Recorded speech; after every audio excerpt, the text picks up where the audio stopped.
আসলে আমরা সবাই দেখতে পাচ্ছি যে মর্মান্তিক যে ঘটনা ঘটেছে উসমান হাদি ভাইয়ের উপরে।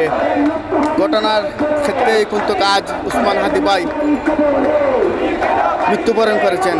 আসলে এটা খুবই দুঃখজনক সারা জাতির জন্য, কারণ যে মানুষটি নিজের জান বাজি রেখে খুবই সুন্দর পরিকল্পনাভাবে একটা দেশ উপহার, একটা সুন্দর রাজনীতির মাধ্যমে দেশটাকে উপহার দিতে চাইছিলেন, কিন্তু ওনাকে নির্মমভাবে অত্যাচার মেরে ফেলা হয়েছে, পরিকল্পনাভাবে একটা মারা হয়েছে।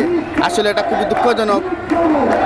আমি জানি না আগামী রাজনীতি কোন পথে আসবে, কারণ ভালো ভালো মানুষগুলা এরা রাজনীতি করতে দিচ্ছে না। এর কারণ আমরা ইতিমধ্যে আপনারা সহ দেখতে পাচ্ছি ভালো ভালো মানুষকে টেট গুমের শিকার করে মানুষ মেরে ফেলে তারা বুঝে দিতে যাচ্ছে যে ভালো মানুষ রাজনীতিতে আসতে পারবে না। আর ভালো মানুষ যদি রাজনীতিতে না আসতে পারে তো এই দেশ সুন্দর হবে না। তো আসলে আমি সবাইকে আহ্বান করব, ভালো ভালো মানুষ রাজনীতিবিদকে যে সুন্দর একটা রাজনীতি উপহার আপনারা এই হাদি ভাই যেহেতু মারা গেছে ওনার কথা চিন্তা করে সুন্দরভাবে দেশটাকে গড়ার চেষ্টা করে। আর হাদি ভাই যে এখনও বর্তমানে ওনার দোয়া চাওয়ার বাইরে এই যারা মেরেছে এরা কিন্তু দেশ ছেড়ে চলে গিয়ে আরও ট্রেড দিচ্ছে বিভিন্ন ধরনের। আসলে এটা আপনার আইন শৃঙ্খলা বাহিনীর কাছে আমার অনুরোধ থাকবে যাতে সুন্দরভাবে এদেরকে দেশের মাটিতে ফিরিয়ে আনিয়ে প্রকাশ্যে ফাঁসি দেওয়া হয়। আর সবাই ভালো থাকবেন, সুস্থ থাকবেন। আমার পরিচয় হয়েছে আমি সিলেট জেলা ওয়ার্কশপ মেকানিক ইউনিয়নের 24-24-এর অন্তর্ভুক্ত বাইপাস শাখার সহসভাপতি।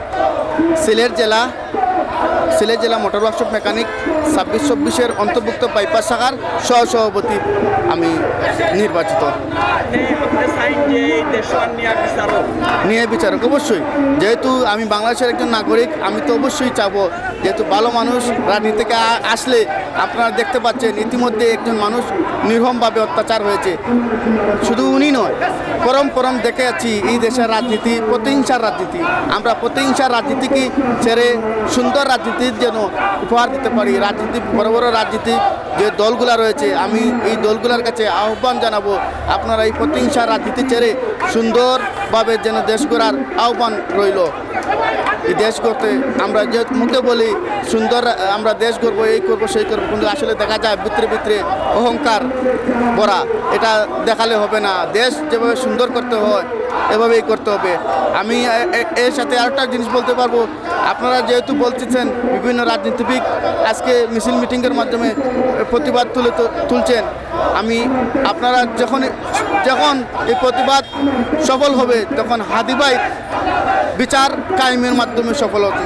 আমরা অনেকেই দেখেছি যে কদিন 2-1 দিন 4 দিন 5 দিন 15 দিন আন্দোলনের মাধ্যমে মিছিল মিটিংয়ের মাধ্যমে ওনাকে স্মরণ করা, পরবর্তীতে যে কোনো আর খবর নেওয়া হয় না।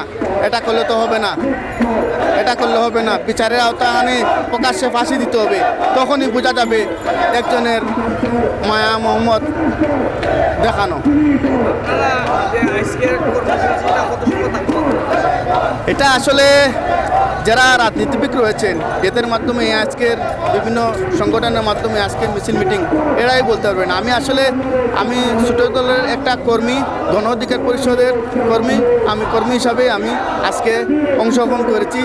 আরেকটা বিষয় আপনি একটু আগে প্রশ্ন করলেন আমার পরিচয়। আমার সবচেয়ে বড় পরিচয় হচ্ছে আমি একজন মেকানিক, সিলেট জেলা ওয়ার্কশপ 24-26-এর অন্তর্ভুক্ত বাইপাস শাখার আমি সহসভাপতি নির্বাচিত। প্রকাশ্যে ফাঁসি হোক, যাতে এই দেশের মানুষ আর কখনো এরকম কার্যকলাপের সাথে জড়িত না হতে পারে। এইরকম আমি একটা পরে একটা বলছি না, পরম দেখে যাচ্ছি আমরা এইরকম নির্মমভাবে মানুষ গুম খুন অত্যাচার আমরা দেখতে পাচ্ছি।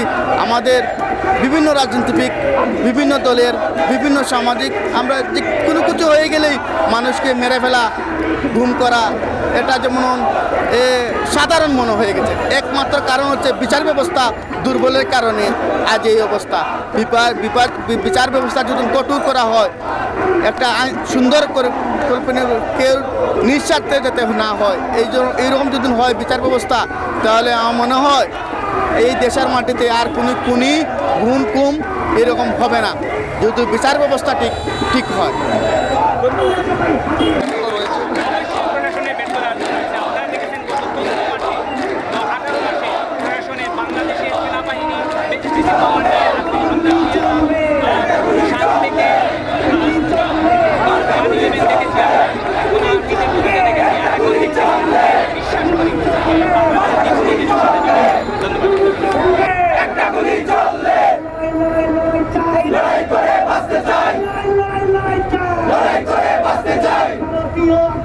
ভেঙে দাও, ঘুরিয়ে দাও, ভেঙে দাও।